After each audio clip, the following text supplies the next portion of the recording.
Selamat datang, selamat bertemu kembali di kelas Introduction to Database. Kali ini kita memasuki chapter yang kedua, dan kita akan mempelajari mengenai data models. Di materi kali ini, saya harap Anda akan dapat mengerti mengapa data model ini penting. Mengapa dalam membuat database, Anda harus memulainya dengan membuat yang namanya data model. Mengapa tidak langsung saja coding. Di sini juga kita akan diperkenalkan dengan building blocks dari data model. Sama seperti Anda menyusun permainan building block seperti Lego, di dalam data model juga ada building blocks.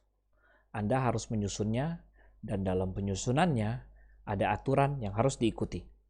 Sama seperti Lego, ada bentuk-bentuk yang tidak bisa Anda tempelkan satu dengan yang lainnya. Bentuk-bentuk tertentu harus dipasangkan dengan bentuk-bentuk yang menjadi pasangannya. Kemudian ada juga business rules. Memang kita ini bukan jurusan ekonomi, tapi dalam membuat sebuah database Anda harus mengerti business rules. Karena biasanya database itu akan digunakan untuk perusahaan-perusahaan atau organisasi-organisasi yang di dalamnya pasti ada business rules dalam menjalankan bisnisnya. Nah, bagaimana database itu akan dibangun, pastinya akan mengikuti bisnis rules tersebut, karena mereka adalah konsumennya. Kemudian juga Anda akan mempelajari mengenai level of abstraction. Baiklah, data model. Mengapa ini penting? Data model ini akan mewakili struktur yang ada di dalam dunia nyata. Karena bentuknya grafik, pastinya akan lebih mempermudah baik programmer maupun konsumen untuk saling mengerti satu dengan yang lainnya. Apabila konsumen kita adalah perusahaan dan mereka menggunakan istilah-istilah ekonomi, kemudian kita sebagai desainer dan programmer menggunakan istilah-istilah IT atau istilah-istilah komputer, maka kedua belah pihak tidak akan saling mengerti. Data model inilah yang akan menjembatani perbedaan bahasa tersebut. Contoh misalnya, Anda ada di pulau terpencil dan Anda lapar. Anda tidak bisa berbahasa daerah pulau tersebut. Tidak ada jaringan, handphone juga tidak bisa dipakai untuk browsing gambar makanan misalnya. Kemungkinan hal yang bisa Anda lakukan adalah menunjuk kepada buah yang ada di sekeliling situ. Supaya mereka bisa mengerti, oh maksudnya makanan. Atau Anda menggambar di pasir, gambar makanan misalnya. Supaya lawan bicara Anda bisa mengerti, walaupun berbeda bahasa. Demikian juga dengan data model. Konsumen atau end user biasanya memiliki pandangan yang berbeda dengan programmer. Dan untuk menyamakan persepsi mengenai apa yang akan dibuat, maka data model ini akan menjadi jembatan bagi hal tersebut. Melalui data model, konsumen juga bisa menjelaskan kebutuhannya. Dan programmer juga bisa menjelaskan kepada konsumen apa yang dia rencanakan untuk dibuat. Dengan menggunakan data model, maka yang dibuat dapat disusun untuk berbagai macam kebutuhan konsumen dan juga berbagai macam pengguna yang berbeda. Membuat data model ini adalah pekerjaan yang iteratif, yang berulang-ulang. Mungkin pertama kita akan membuat sesuatu yang simple. Kemudian nantinya akan berkembang perlahan demi perlahan menyesuaikan dengan kebutuhan dari konsumen. Setelah berkali-kali direvisi, baru akhirnya data model ini bisa selesai sesuai dengan apa yang konsumen inginkan. Maka data model ini kita bisa jadikan sebuah blueprint dari database yang akan kita buat. Sama seperti blueprint yang Anda ketahui bila ada sebuah bangunan yang akan dibuat, di situ juga akan dijelaskan dengan rinci setiap bagian dari bangunan sampai ke hal-hal yang terkecil. Demikian juga data model kita nantinya. Tapi bedanya, ini adalah blueprint untuk membangun sebuah database. Nantinya kita akan membuat data model. Misalnya, setiap student akan ditugaskan untuk membuat suatu data model mengenai sistem perpustakaan. Pastinya student yang satu akan memiliki data model yang berbeda dengan student yang lainnya. Nah, lalu siapa yang benar, siapa yang salah, yang mana yang benar data modelnya. Jawabannya adalah data model yang sesuai dengan kebutuhan dari konsumen. Jadi dalam pembuatan data model, jangan ikuti keinginan pribadi, tapi buatlah sesuai dengan kebutuhan dari konsumen. Baiklah, sekarang kita akan melihat building blocks dari data model. Yang pertama ada entity atau entitas.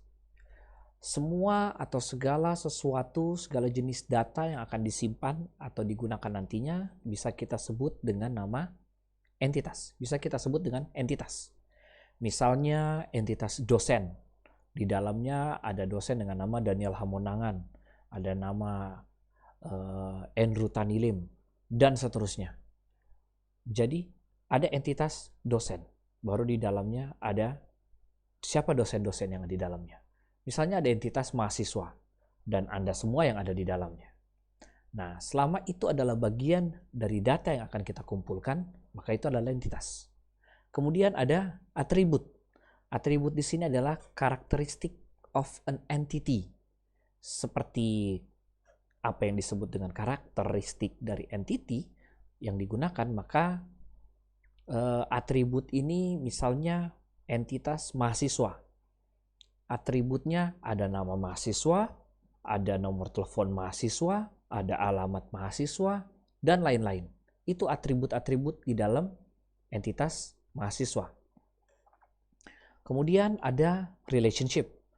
Nah, relationship ini adalah hubungan antar entitas. Contohnya, dosen dengan mahasiswa. Ada hubungan. Hubungannya satu orang dosen mengajar beberapa mahasiswa misalnya. Banyak mahasiswa. Itu adalah contoh dari one-to-many relationship. Sedangkan untuk many-to-many misalnya, mahasiswa mempelajari beberapa mata kuliah.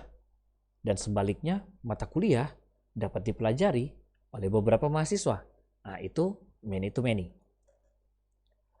Kalau untuk one-to-one relationship, contohnya seorang dekan memimpin hanya satu fakultas. Dan sebaliknya, satu fakultas hanya dipimpin oleh satu orang dekan. Terakhir, dari building blocks ini ada constraint atau batasan. Sesuai dengan namanya, maka constraint ini akan membatasi data apabila dibutuhkan. Sebagai contoh, IPK mahasiswa. Apabila Anda membuat database dan isinya ada IPK mahasiswa, maka harus ada constraint 0,00 sampai dengan 4,00. Nilai yang diinput harus diantara atau sama dengan constraint tersebut. Jadi, jangan sampai ada yang melakukan kesalahan dan mengentry data IPK 4,30. Nah, itu sudah menyalahi aturan dan membuat integritas data menjadi kacau. Bisa juga contohnya sebuah kelas harus diajar oleh satu orang dosen dan tidak boleh oleh dua orang dosen. Itu juga bisa menjadi contoh constraint, sehingga dalam sistem tidak ada kemungkinan ada duplikasi data, seperti dua orang dosen ditugaskan untuk mengajar satu kelas yang sama. Karena sering masalah-masalah itu muncul bukan karena sistem, tapi karena human error. Dengan constraint, sistem dapat membatasi apabila user memasukkan data yang salah ke dalam sistem. Jadi constraint itu penting, apalagi untuk data-data yang memiliki batasan tertentu. Berikutnya business rules. Seperti yang sudah saya bilang tadi, dalam satu organisasi selalu akan ada business rules. Bagaimana suatu proses dijalankan, aturan apa yang harus diikuti, prosedurnya, dan lain sebagainya. Seperti contohnya di dalam universitas. Anda sebagai mahasiswa, apabila Anda mendaftar di universitas, ada rangkaian business rules yang harus diikuti. Anda harus memilih mata kuliah apabila Anda sudah melakukan pembayaran misalnya. Itu salah satu dari business rules. Atau Anda dapat melakukan add and drop setelah mendapatkan approval dari Kaprodi atau dari dekan. Itu juga business rules. Atau Anda dapat mengambil mata kuliah DBMS apabila Anda sudah mengambil mata kuliah Intro to Database. Dan seterusnya. Dengan business rules, semua hal bisa menjadi teratur. Anda juga mungkin tanpa sadar memiliki business rules di rumah sejak dulu. Misalnya, Anda baru diperbolehkan bermain di luar setelah mengerjakan PR waktu Anda SD, SMP, atau SMA. Itu juga business rules. Jadi, Semua organisasi pasti memiliki business rules. Dan dalam membuat database, kita harus ikuti business rules-nya, sehingga tidak terjadi tumpang tindih. Ada data yang harus diproses dahulu sebelum data yang lainnya harus dimasukkan di dalam suatu proses. Suatu data misalnya harus melewati approval dari user tertentu sebelum bisa diproses lebih lanjut, dan seterusnya. Business rules ini harus tertulis dan jelas, dan harus juga selalu up to date dengan kebutuhan organisasi. Jadi ketika Anda membuat satu database, pastikan Anda juga update business rules-nya. Jangan sampai database Anda ketinggalan dan tidak sesuai lagi dengan business rules yang terbaru. Tidak hanya untuk internal saja, tetapi secara eksternal juga harus mengikutinya. Karena apabila ada pihak eksternal yang berhubungan dengan organisasi tersebut, maka pihak eksternal tersebut juga harus mengikuti business rules yang ada. Kemudian, business rules ini harus mudah dimengerti dan mudah disebarluaskan, sehingga semua pihak dapat mengetahuinya dan bekerja sesuai dengan business rules yang ada. Contoh Anda sebagai mahasiswa, seandainya business rules di Unclub bagaimana cara mendaftar tidak disebarluaskan, mungkin Anda akan bingung, kenapa saya tidak bisa mendaftar? Seperti itulah, business rules juga harus dapat gampang untuk disebarluaskan. Bagaimana Anda sebagai programmer bisa mengetahui business rules dari sebuah organisasi apabila Anda ditugaskan untuk membuat database di dalam satu organisasi? Jangan Anda mengira-ngira, oh mungkin begini, atau oh mungkin begitu. Oh mungkin menurut saya sih begini, setahu saya. Nah, sebagai programmer, kita tidak boleh membuat sesuatu berdasarkan keinginan kita pribadi. Kita harus sesuaikan dengan kebutuhan dari konsumen. Jadi, ketika Anda ditugaskan untuk membuat sebuah aplikasi atau sebuah database, Anda harus berkoordinasi dengan pihak-pihak terkait dalam organisasi tersebut. Tanyakan kepada pimpinan organisasi tersebut bisnis proses yang mereka jalankan. Para pengambil keputusan dalam organisasi, biasanya pimpinan, kemudian setelah Anda tahu dari para pimpinan, Anda juga cari tahu lagi di level yang lebih rendah. Mungkin secara teknis ada bisnis rules yang lain yang harus dijalankan. Lakukanlah interview kepada pihak-pihak yang nantinya akan berhadapan langsung dengan database ini. Kita harus sesuaikan dengan kebutuhan mereka. Pastinya di dalam setiap organisasi ada yang namanya SOP, Standard Operational Procedure, dan itu biasanya tertulis. Jadi, ikutilah apa yang ada di situ. Pelajari itu semua supaya sebelum memulai coding, kita sudah tahu apa dan bagaimana organisasi ini berjalan. Ketika Anda memulai untuk menerjemahkan business rules ini ke dalam data model, Anda juga harus berhati-hati supaya data model ini bisa dimengerti oleh kedua belah pihak, baik Anda sebagai programmer maupun dari pihak konsumen. Maka Anda harus menentukan dengan tepat building blocks dari data model tersebut. Biasanya setiap kata benda atau objek dalam business rules akan diterjemahkan sebagai entitas. Seperti contoh, mahasiswa mengambil atau mengkontrak beberapa kelas dalam satu semester. Itu business rules-nya. Ada dua objek atau kata benda di sini. Misal mahasiswa dengan kelas. Maka keduanya bisa kita jadikan entitas. Sedangkan kata kerja yang menghubungkan kedua objek tersebut, mengambil atau mengontrak, enroll, mata kuliah, akan kita jadikan relationship. Dalam membuat relationship, harus selalu diperhatikan secara dua arah. Jadi, mahasiswa dapat enroll atau mengambil beberapa kelas. Misalnya ada banyak, dan kelas dapat diambil atau di-enroll oleh berapa banyak mahasiswa. Banyak mahasiswa. Jadi hubungannya akan jadi many to many. Nah, nanti kita akan buat beberapa latihan untuk lebih memahami bagaimana membuat bisnis proses menjadi data model. Nah, sekarang kita akan mempelajari model-model yang ada dalam data model. Pertama ada relational model. Mungkin ini yang paling sering digunakan orang dan juga yang akan kita pelajari banyak dalam mata kuliah ini. Ada sejarahnya di sini. Nah, dari sejak tahun 1970, walaupun pengembangannya agak terhambat karena kemampuan komputer di masa itu tidak mencukupi untuk mengimplementasikan relational model. Kalau Anda ingat pelajaran dari Intro to Computing, di waktu itu di tahun 70-an, memori komputer mungkin masih dalam ukuran kilobytes atau mungkin megabytes. Tidak seperti sekarang yang sudah gigabytes, terabytes. Nah, kemampuan di zaman sekarang ini, komputer sudah berlipat ganda, sudah mampu menjalankan relational model ini dengan sangat mudah. RDBMS seperti Oracle, Microsoft SQL, Microsoft SQL Server, MySQL, dan lain-lain memiliki keunggulan dalam menyembunyikan kompleksitas dari relational model ini. Sehingga pengguna tidak perlu untuk pusing dengan berbagai macam kompleksitas database di dalamnya. Dalam database-nya mungkin ada banyak sekali tabel, ada banyak sekali relationship antar tabel. Tetapi pengguna dapat menggunakan query untuk menampilkan data yang dia butuhkan. Sehingga data yang tampil itu terlihat sederhana dan terlihat simple, tapi tetap powerful. Sudah saya singgung tentang tabel dan relationship.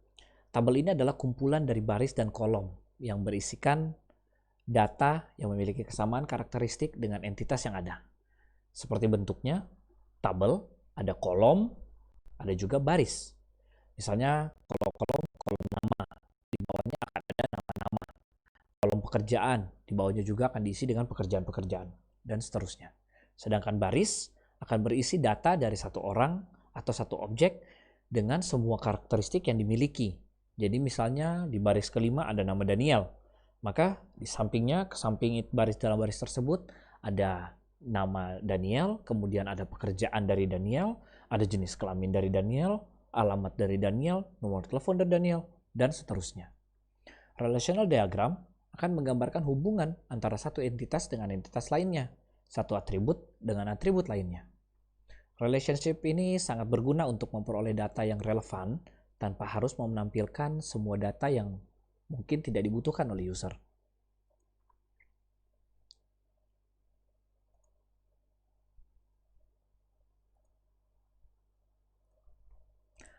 Untuk mempermudah melihat hubungan antar entitas, kita akan membuat sebuah relational table.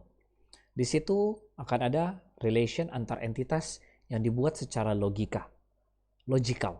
Karena secara fisik di dalam database itu sendiri pastinya akan lebih kompleks dan desainer database tidak perlu untuk memikirkan hal tersebut. Yang penting secara logikal, entitas-entitas tersebut memiliki hubungan satu dengan yang lainnya. Gambar ini sudah pernah saya berikan sebelumnya, contoh dari relational model. Dengan melihat sepintas, Anda bisa langsung mengetahui bahwa customer bernama Ann Ferris, contohnya, kedua dari bawah, dilayani oleh Alex Albi berdasarkan agent code yang sama, yaitu 501. Jadi pengguna database bisa dengan mudah mengetahui, misalnya contohnya nomor telepon dari agen yang melayani Amy O'Brien, yaitu 1235589, walaupun kedua data tersebut tersimpan pada tabel dengan entitas yang berbeda. Kemudian ada relational diagram. Diagram ini menunjukkan hubungan antar entitas yang satu atau antar tabel, dan seperti apa hubungan yang mereka miliki. Dari gambar di samping, kita bisa mengetahui bahwa agent dengan customer memiliki hubungan one to many melalui icon angka 1 di entity agent dan icon infinity atau tak terhingga di entitas customer, dan dihubungkan pada atribut agent code, di mana seorang agent memiliki atau melayani lebih dari satu customer atau banyak customer. Sebaliknya, setiap customer hanya dapat memilih atau dilayani oleh satu orang agent.